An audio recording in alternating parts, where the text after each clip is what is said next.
Major funding for KPBS Evening Edition has been made possible in part by Bill Howe Family of Companies, providing San Diego with plumbing, heating and air, restoration, flood and remodeling services for over 40 years.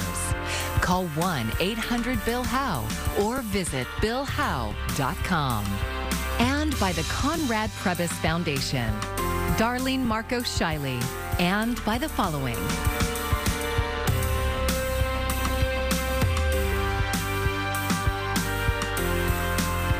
And by viewers like you. Thank you. A former TV anchor has won her lawsuit, but the battle may not be over yet. Thanks for joining us. I'm Maya Trabulsi. San Diego TV station KUSI says it will appeal a $1.5 million verdict in the lawsuit filed by its longtime anchor, Sandra Maas. KPBS reporter MG Perez talked with Maas about the verdict and what's next. I am feeling relieved. Sandra Maas and her team of attorneys are celebrating tonight. They have worked together for almost 4 years on her discrimination lawsuit against McKinnon Broadcasting, the company that owns KUSI TV, where she anchored the news for 15 years. They're still campaigning to make me look bad and assassinate my character.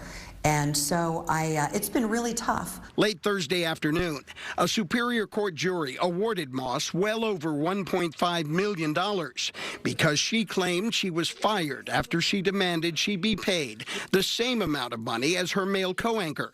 She sued the TV company for gender and age discrimination and for violating California equal pay laws. The jury decided McKinnon Broadcasting did violate the laws, but did not discriminate against her. On the KUSI Good Morning San Diego program today, KUSI attorney Kenneth Fitzgerald was interviewed by an anchor team who used to work with Maas.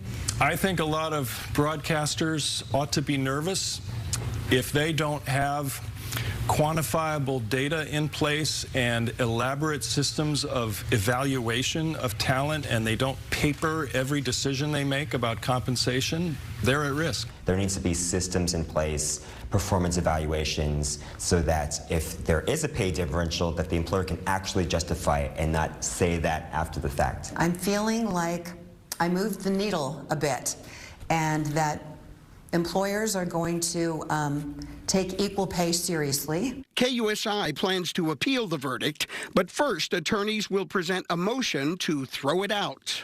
We will argue that irregularities in the trial and the numbers that the jury came to, which did not match the numbers that were presented in evidence, reflect an irrational verdict, basically, and we'll ask the trial judge to set aside the verdict. If that motion is denied, we'll appeal. We are encouraging KUSI to appeal this verdict to the 4th District Court of Appeal so that the justices there can reaffirm what happened at the trial court and set a precedent that can be cited in the future. Maas filed her lawsuit to get justice for herself, and she and her team say they were also considering others who might be afraid to take that significant first legal step.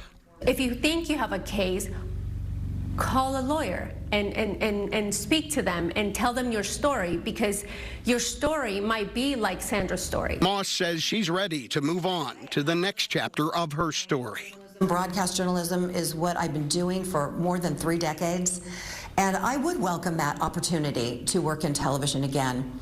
But I have some exciting projects that I'm working on right now, and if that doesn't happen for me, I'm going to be okay. And that is the news for now. MG Perez, KPBS News.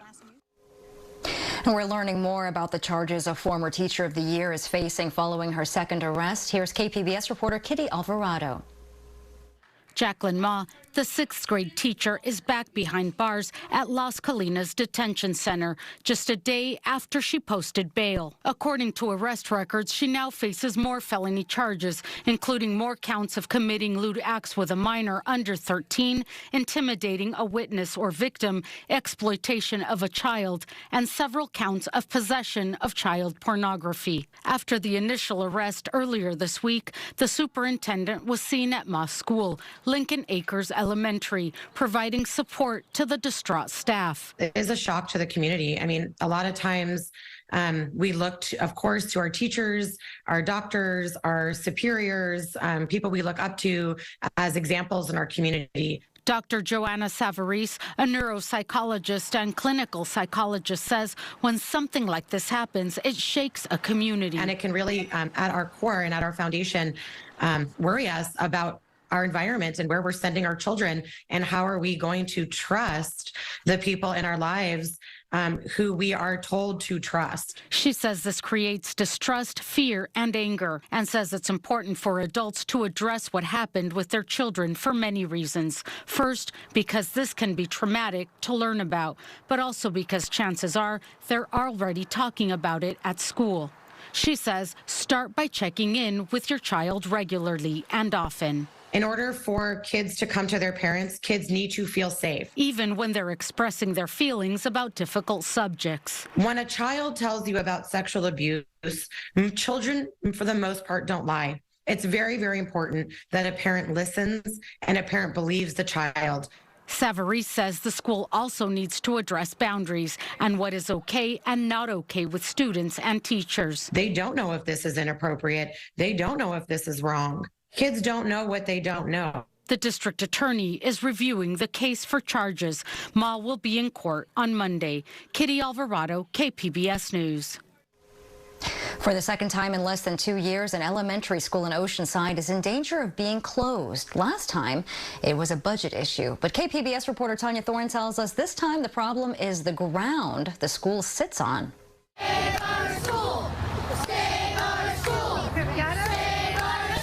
Reynolds Elementary School parents and students had a message for the Oceanside Unified School District today. Our school! Save our school!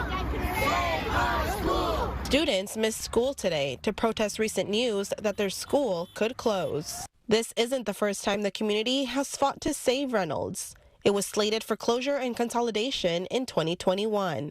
They succeeded that time, and the district decided to renovate instead. But then engineers planning the renovation found soil liquefaction happening on the property. During an earthquake, that could make buildings sink. The district is recommending the Board of Education close Reynolds Elementary and move the students to nearby campuses.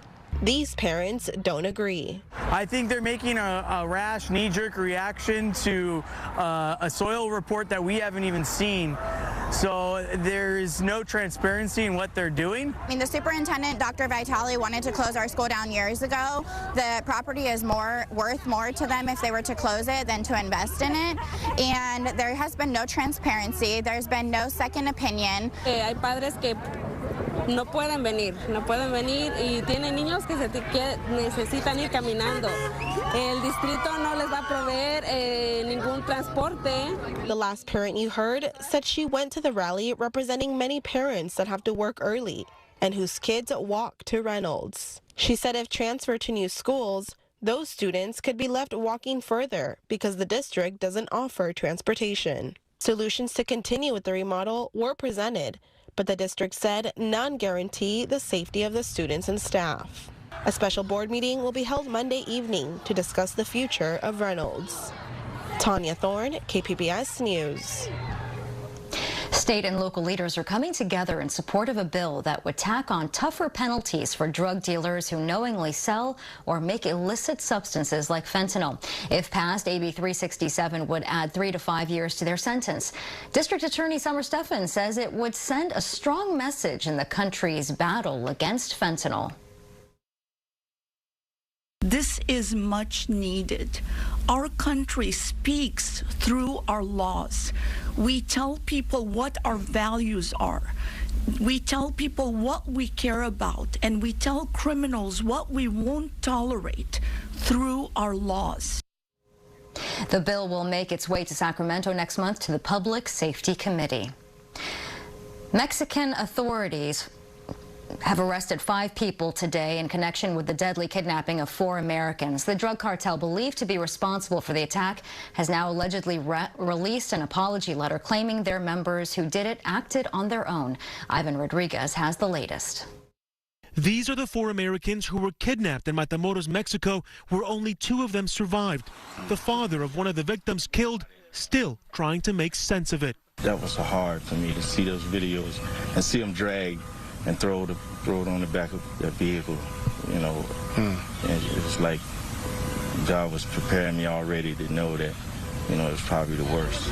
According to images circulating online and a version of the letter obtained from an official familiar with the ongoing investigation, the cartel believed responsible has turned 5 of their own members over to Mexican authorities, along with making a public apology, saying in part, the Gulf Cartel Scorpion Group strongly condemns the events of last Friday. Going on to say, for this reason, we decided to hand over those directly involved and responsible for the acts who at all times acted under their own determination and in discipline and against the rules in which the Gulf Cartel always operates. The official says U.S. and Mexican authorities believe the letter is authentic, but doubt the sincerity of the group's apology. U.S. Ambassador to Mexico, Ken Salazar, says he's proud of the law enforcement collaboration between both countries. We have a very significant operation underway that will continue until we find those who are responsible. Friday's arrest of 5 suspects brings the total to 6 people so far linked to the kidnapping and the deaths of 2 Americans. Ivan Rodriguez, KPBS News. President Biden will be in San Diego on Monday to talk with the leaders of Australia and the United Kingdom. As KPBS reporter Claire Strong shows us, some local groups hope to divert his attention to policies at the border.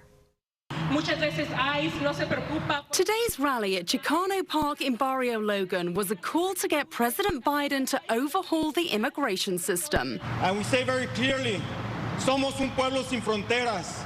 We are a people without borders, from Alaska to Chile. Many of the current policies, such as Title 42, which aims to stop the spread of diseases like COVID-19 by preventing people from crossing the border, have been carried over from the Trump administration. But Pedro Rios from the American Friends Service Committee feels betrayed by Biden. We're seeing his anti-asylum laws mirror what President Trump did before him, and they're causing grave danger and harm to those that are seeking safety and attempting to file for asylum here in the United States. Immigration advocates also fear that family detention may be reinstated, and they want to see Immigration and Customs Enforcement, known as ICE, scrapped altogether. Karen Placencia's dad was picked up by ICE, and she still lives with the trauma. One day after school, years ago, right, on a Friday, I remember it was payday and our rent was due, and he just never came home. We spent days looking for him in terror, not knowing if he had been kidnapped, if he had been in an accident, calling hospitals trying to find him, and he had been deported. Another area of frustration, the border wall in Friendship Park. Construction has started up again despite President Biden's promise not to build any more walls. It's a border hate wall that desecrates our sacred piece of land, the only piece of land where families that have been separated by our broken immigration system can continue to be a family. The people I spoke with today say it's not about politics, it's about human rights. President Biden may have more than just the Australia, UK and US partnership to discuss during his visit to San Diego. Claire Strong, KPBS News. An audit of San Diego's homeless services found some city facilities were unsafe, unclean, and in disrepair. The report found the shelter at Golden Hall had moldy showers and damaged ceiling tiles. The tile repair took around 8 months to fix. A majority of the city's homeless services are contracted out. Investigators say shelters where maintenance was solely the contractor's responsibility were in good condition. They recommended finding a better process for inspections and timely repairs at city-owned shelters. The issue that these recommendations are aiming to improve affect the living conditions of human beings that the city is trying to provide shelter for. The auditor's findings showed that some conditions in those facilities were not acceptable and potentially hazardous. City officials say they're making progress on improvements and are committed to quickly addressing future safety issues. Police misconduct records show that officers who are caught lying may not get disciplined. KPBS reporter Gustavo Solis explains how lawmakers are trying to change that. In 2019, a prosecutor heard an interesting story from a defense lawyer. It was about a San Diego police detective named James Needham. He told me that Detective Needham, who was assigned to the case, during a follow-up interview, had set up to be arrested by ICE. That would be a scandal if true. California's sanctuary laws prevent local police officers from helping ICE enforce federal immigration law. The prosecutor took that allegation with a grain of salt. My first thought that crossed my mind was like, okay, this is a defense attorney exaggerating what happened and probably speculating. So she called the detective. And then Detective Needham said, in his exact words, I'm going to slow this down here to make sure I get it right, I agreed to work with them to set up so they could arrest him. So my stomach dropped, and I know that I paused probably for several seconds, and I said, okay, what did you do? This audio comes from a police internal affairs investigation. It found Needham cooperated with ICE. He set up a meeting with the undocumented immigrant who was a crime victim, and he told federal agents the time and location. The man was eventually deported. Police investigators found Needham lied in multiple ways, but we don't know if Needham was ever disciplined. 1/3 of almost 100 misconduct cases released by San Diego police are missing disciplinary records. A department may have disciplined the officer, but then disposed of the records due to the department's record retention schedule. Matthew Halgren is a lawyer who specializes in the First Amendment. He says there are multiple explanations for the missing records. It's also possible that the department either never disciplined the officer just because it chose not to, or that the officer resigned or retired before the discipline could be issued. That was the case for Needham. He retired 13 days after the investigation was finished. He could not be reached for comment. Whatever the reason behind the missing records, activists say the lack of transparency reveals a lot about the police department. This was a culture within SDPD. That's Tasha Williamson, a social justice advocate in San Diego. She says that SDPD's own policy calls for terminating officers caught lying, but that doesn't always happen. We've seen officers that have been terminated for lying, and we've seen officers who haven't been terminated for lying. You have a policy that says that if you lie, you should be fired.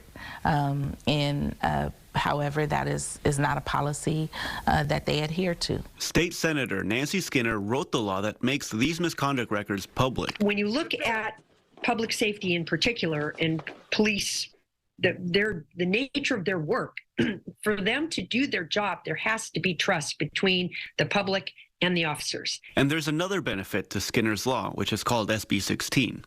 It's also meant to help other police agencies vet new hires. Really, before SB 16, if you were the hiring agency, you couldn't get that record from the other departments. You could not find out that that officer had this history of dishonesty. And so you might hire unknowing that you're hiring somebody with a history of dishonesty.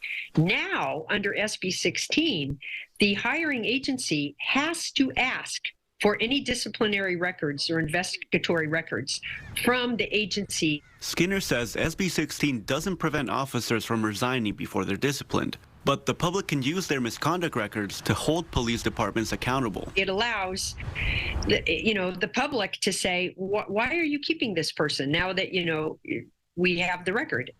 Gustavo Solis, KPBS News. And this story was reported with iNewsSource, an independent nonprofit partner of KPBS.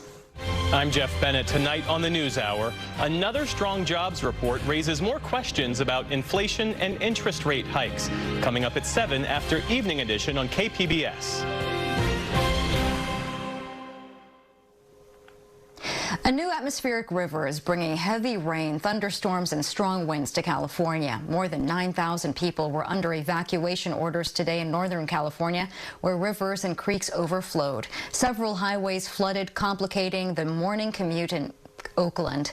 The warm rain is also melting snowpack in lower elevations, leading to more flooding concerns. Some communities like Lake Tahoe are still buried under the snow. We keep digging out, but at some point we just feel like something has to give. I think people who have been here for a very long time have said this is more snow than they've ever seen. They've lived here for 20 years. It's more than they've ever seen.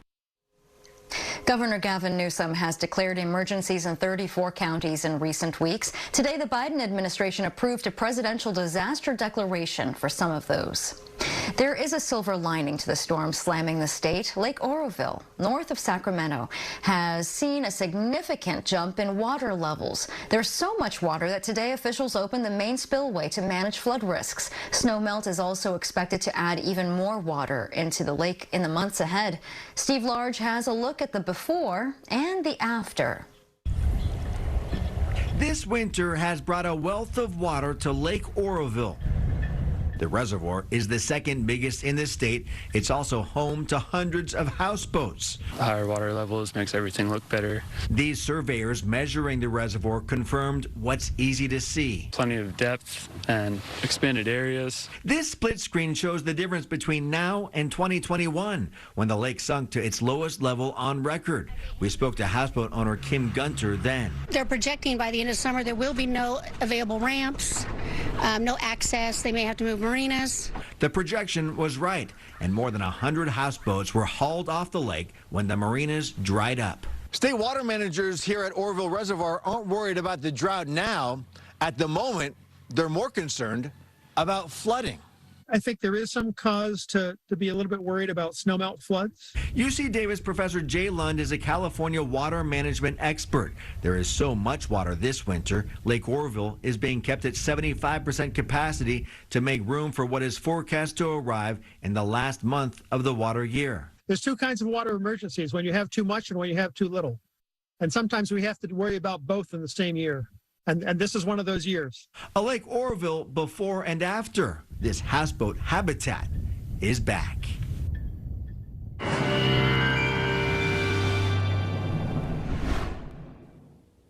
It's going to be a wet Friday night and a little bit breezy up in the mountains, so maybe a good night to stay home. Those showers diminish on Saturday, and then it's dry and warmer for Sunday and Monday. And then another storm approaches on Tuesday. With the wind tonight, wind advisories in the higher terrain here. Winds gusting 40 to 60 miles an hour, so watch for debris and some dangerous crosswinds. In the metro, it's rain and it's drizzle. Temperatures in the upper 50s. It will be in the 50s for the most part with that wet weather tonight, and the snow levels pretty high, mostly above 8,000 feet. Looking at the rain for tonight on the Futurecast, see a steady stream of moisture across the county tonight. That will taper to showers tomorrow morning, and those showers will diminish by lunchtime. And we could see a brighter sky by the afternoon. Temperature-wise, we'll be hovering in the low to mid-60s. Borrego Springs gets up to the mid-70s. Looking ahead, there's another storm on the horizon, and once again, this will be a warmer system with snow levels quite high. Showers arrive Tuesday, and then a more significant rain Tuesday night into early Wednesday. That's the way it looks right now. So here's our extended forecast. At the coast, we'll see the showers, and then the drier weather for Sunday and Monday. Tuesday, the showers coming back. In the inland sections, well, we're looking showery to start on Saturday, and then we'll see some milder air Sunday and Monday up around 70. And then Tuesday night and Wednesday, we're wet again. In the mountains, snow levels pretty high, so we're talking about a little rain, but there'll be some wind. Then we see the drier conditions, but the wind stays with us, and strong winds and more rain coming back Tuesday night into Wednesday. And in the deserts, we'll be looking at some breezy conditions, and then it warms up to the 80s, and then next week, cooler with showers by Wednesday. And for KPBS News, I'm meteorologist Mark Mancuso. Interest rates are likely to rise again later this month, and today's jobs report might determine how much. SDSU's Mira Kopik explains in the Friday Business Report. The jobs report, again, was an excellent jobs report.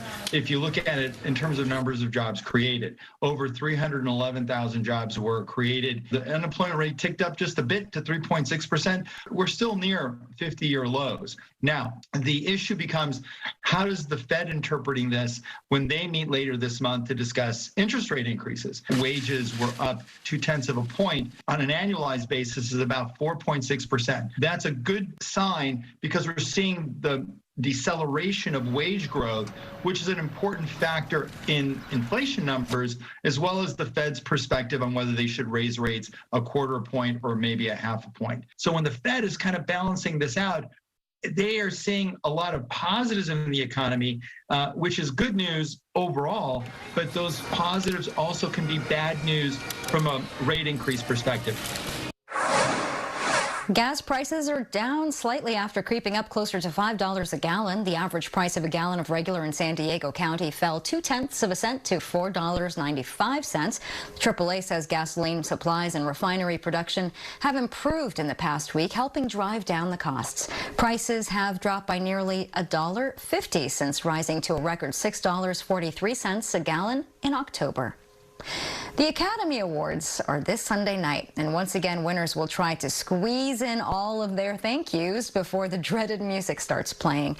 The executive producers in charge of cueing that "please stop talking" music say if someone is giving a heartfelt, well-meaning speech, well, then they won't get cut off.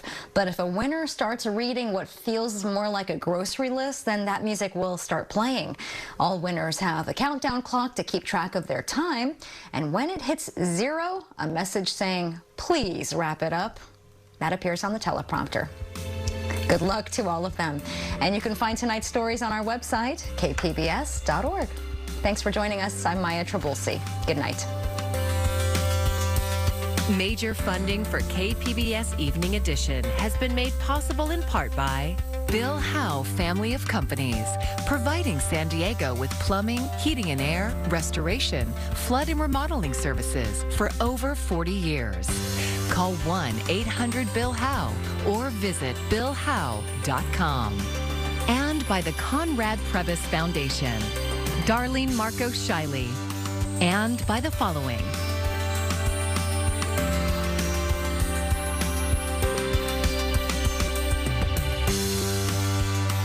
by viewers like you.